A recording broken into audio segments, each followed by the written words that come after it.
Buenas, mi nombre es Carlos Consuegra. Mi grupo está conformado por Aixa Caterina Ordóñez, María Inés Troza, Carlos Espitia, Daniela Salgado Pérez y el compañero Leidy Cáceres y el compañero Mario Manga. Hoy le hablaremos, la exposición de nosotros será sobre la masacre de Santo Domingo versus Colombia, sentencia 30 de noviembre de 2012.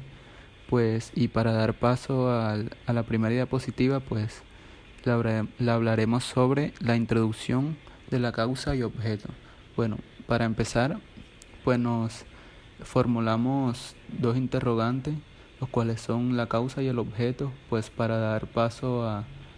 estos dos interrogantes, primero que todo, para poner más en un contexto sobre esta sentencia,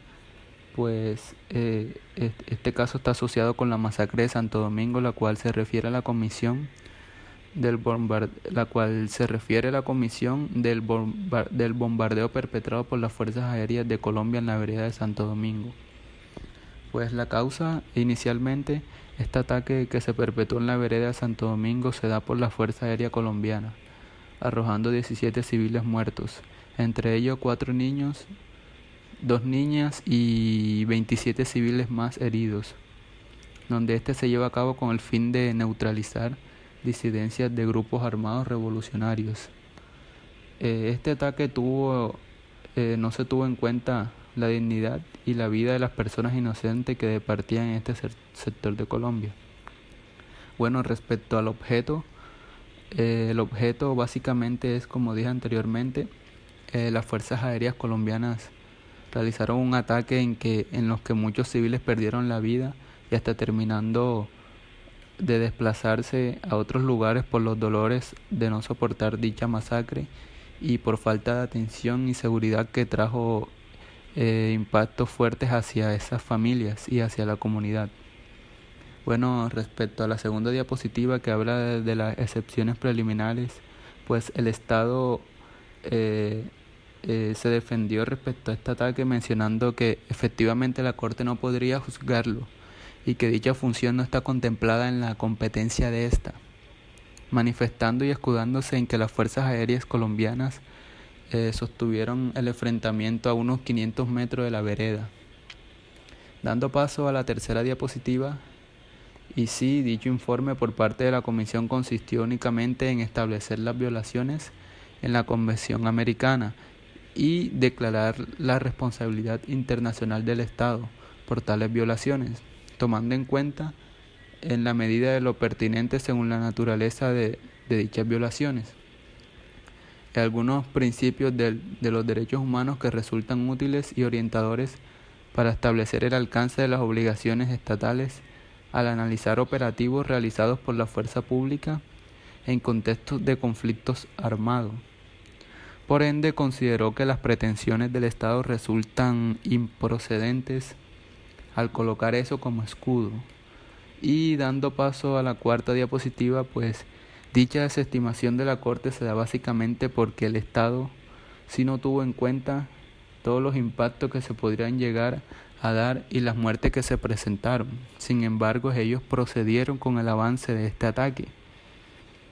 en donde causó todo lo anteriormente dicho. Y como escudo de defensa pretendían que la Corte no les tocaba juzgarlo, porque ellos decían que no era su competencia.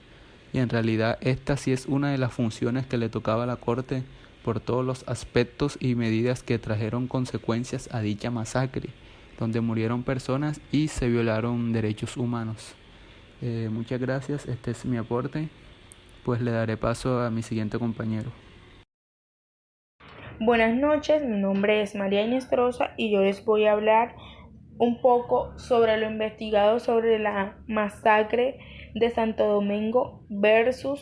Colombia. Entonces yo les voy a hablar primero que todo sobre las actuaciones procesales con el principio de rectores y las garantías procesales. Primero que todo, el juzgado 124 de la Unidad de Instrucciones Penales Militares, el juzgado 12 Penal del Conocimiento del Circuito de Bogotá, el Consejo de Estado y el Tribunal Contencioso Administrativo de Arauca. Bueno, primero que todo, esto se desarrolla teniendo en cuenta que algunos aspectos de los principios de los garantías procesales, que son el respeto a los derechos, primero que todo, fundamentales, las necesidades de lograr la eficacia y ejercicio de la justicia, también son del obligatorio cumplimiento los procedimientos orales, la utilización de medios técnicos pertinentes que la viabilicen y también los términos fijados por la ley o el funcionario para cada actuación. Bueno, ahora les voy a hablar lo que la comisión alegó sobre el caso y dice de que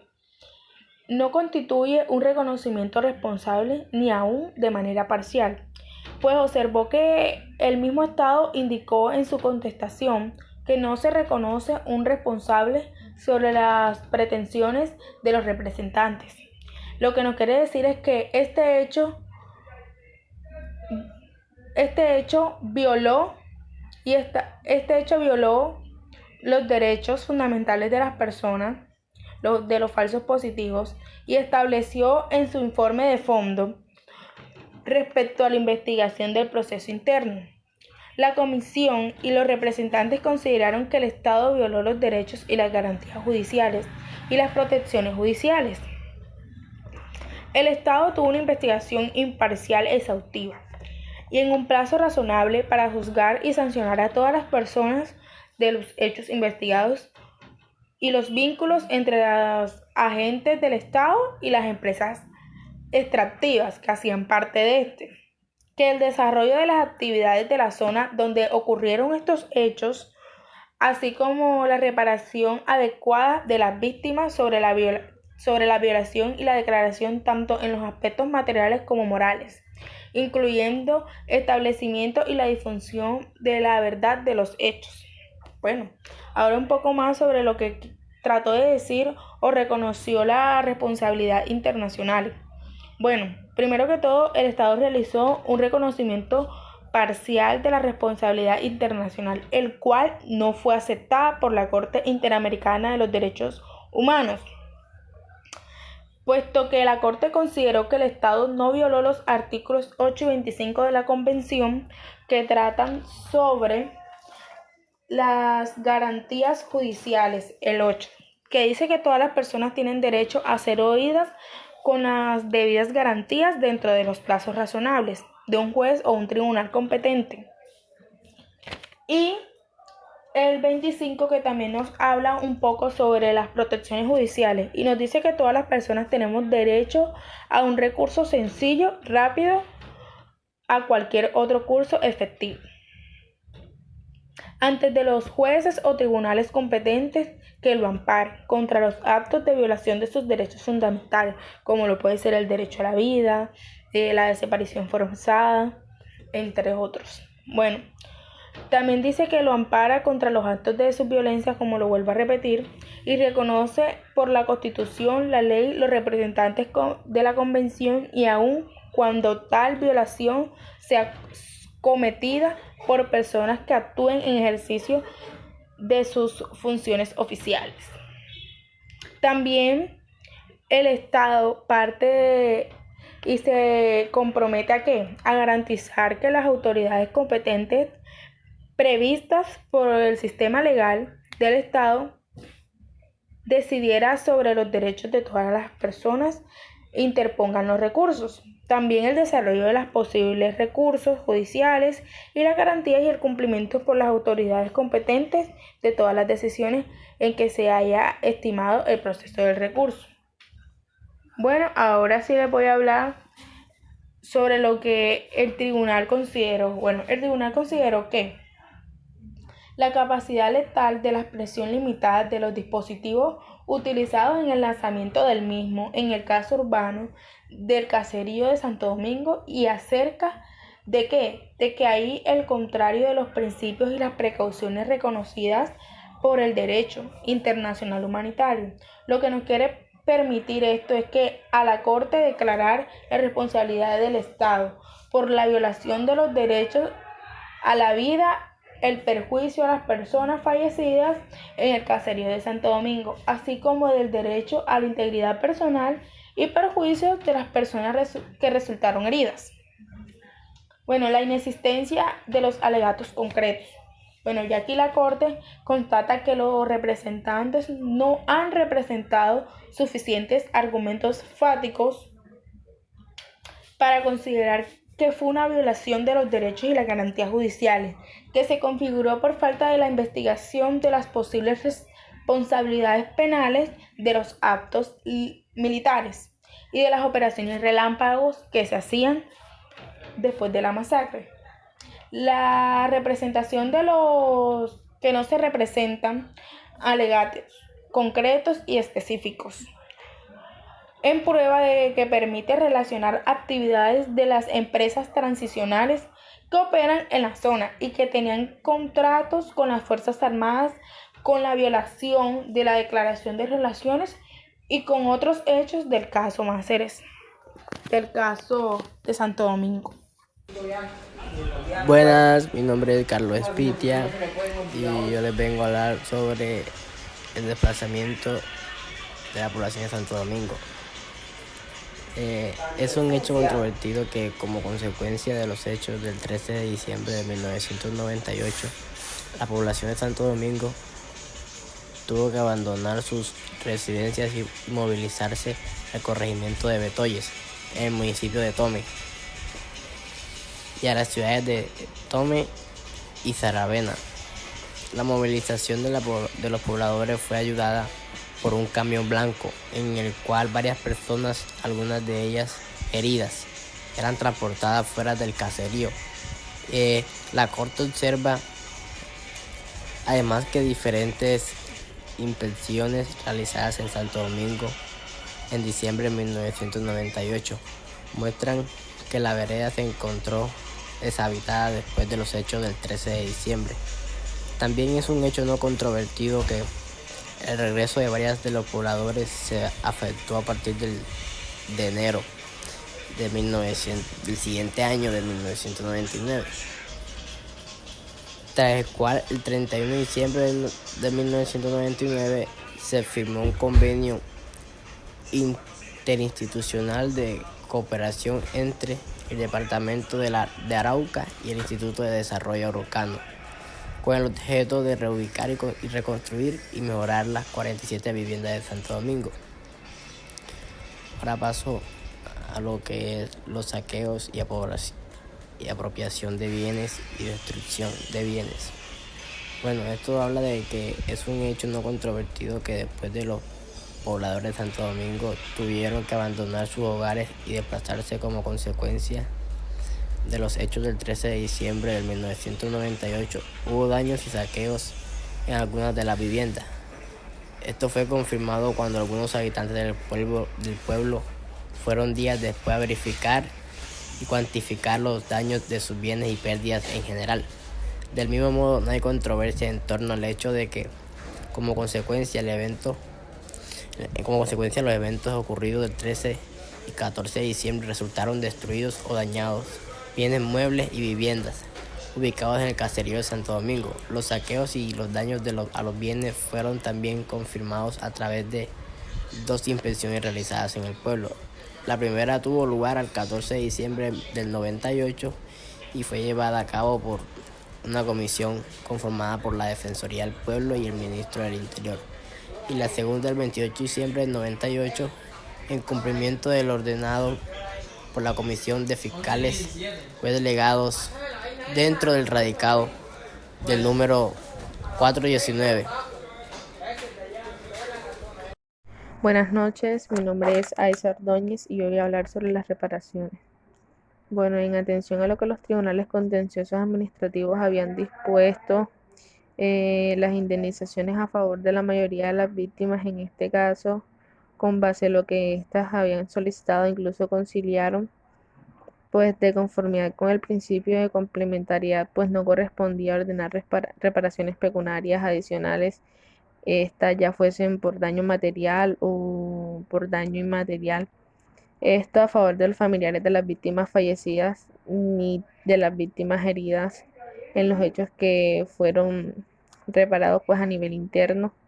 de manera que fueron sin perjuicio de la reparación que correspondían a las otras víctimas que no acudieron en esa vía según lo señalaba en la sentencia. La sentencia de esta Corte constituye una forma de reparación y adicionalmente en este tribunal ordena que el Estado debe, primero, realizar un acto público de reconocimiento de responsabilidad internacional por los hechos del presente cargo. Segundo, publicar y difundir la sentencia de esta Corte. Tercero, brindar un tratamiento integral de salud a las víctimas. Y cuarto, otorgar y ejecutar en el plazo de un año y pues a través de unos mecanismos internos expeditos, si correspondiera, las indemnizaciones y compensaciones pertinentes por conceptos de daños materiales e inmateriales a favor de varias de las víctimas heridas y pues de varios familiares de víctimas que no acudieron a la jurisdicción contenciosa administrativa a nivel interno. De esta manera, esta Corte supervisará el cumplimiento íntegro de la sentencia en el ejercicio de las atribuciones y en cumplimiento de sus deberes conforme a la Convención y dará por concluido el presente caso una vez que el Estado pues haya dado cabal cumplimiento a lo que pusieron en la misma. Eso fue todo, muchas gracias.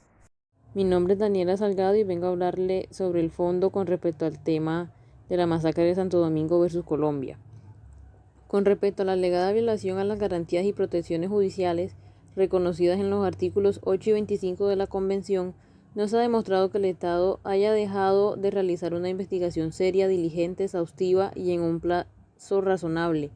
Por el contrario, los otros mecanismos y procedimientos internos han coayudado en el esclarecimiento de la verdad y en la determinación de los alcances de la responsabilidad del Estado. En consecuencia de esto, el Estado no violó los artículos 8 y 25 de la Convención y en atención al principio de complementariedad, no resultaría necesario pronunciarse sobre los hechos que generaron las violaciones de derechos establecidas y reparadas a nivel interno. Sin embargo, durante el proceso ante esta Corte, el Estado pretendió desconocer e incluso puso en duda lo que sus órganos judiciales y administrativos habían realizado para determinar la verdad de lo que sucedió y las responsabilidades subconsecuentes, así como para reparar a las víctimas, manteniendo la controversia sobre los hechos por los que esta Corte procede a analizar las alegadas violaciones a la Convención. Dada la capacidad letal y la precisión limitada del dispositivo utilizado, el lanzamiento del mismo en el casco urbano del caserío de Santo Domingo o en sus cercanías era contrario al principio de precaución reconocido por el derecho internacional humanitario,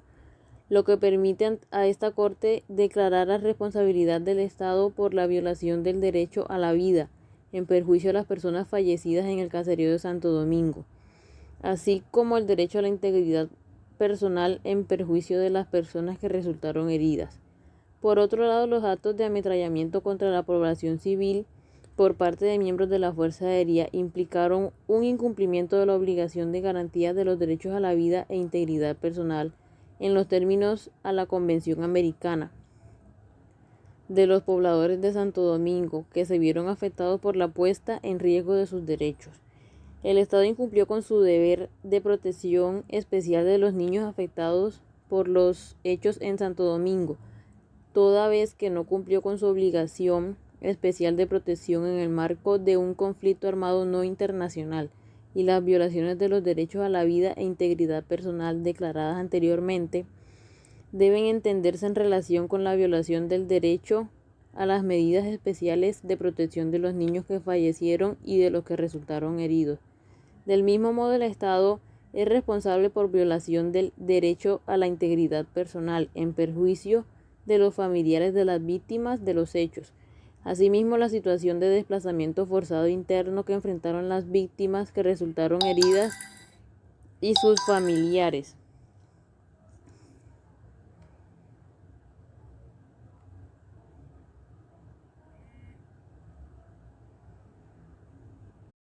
fue consecuencia de la explosión del dispositivo Cluster en el caserío de Santo Domingo, aunado al miedo y a las afectaciones psicológicas que le generaron los enfrentamientos cercanos, así como los referidos ametrallamientos, y por tanto el Estado es responsable de la violación de libertad de circulación y residencia, en relación con el derecho a la integridad personal respecto de las personas heridas en Santo Domingo. Los daños producidos por el lanzamiento de una bomba de racimo en Santo Domingo son imputables a la Fuerza Aérea Colombiana y por tanto el Estado es responsable por la violación del derecho de la propiedad en perjuicio de los dueños y de las tiendas y viviendas afectadas por este hecho. Buenas, mi nombre es Sleider Cáceres y hoy le vengo a hablar sobre el fallo con respecto al tema la masacre de Santo Domingo versus Colombia. En el fallo se indica que debido a la precisión limitada del dispositivo utilizado, el lanzamiento del mismo en el casco urbano del caserío de Santo Domingo o cerca de ahí era contrario al principio de precaución reconocido por el derecho internacional humanitario, lo que le permitió a la Corte declarar la responsabilidad del Estado por la violación del derecho a la vida. Según el organismo interamericano, las pruebas técnicas avaladas por cortes colombianas fueron suficientes para concluir que fue la bomba Cluster, racimo, lanzada por la Fuerza Aérea, y no una bomba de las FARC, a diferencia de lo asegurado por el Estado colombiano.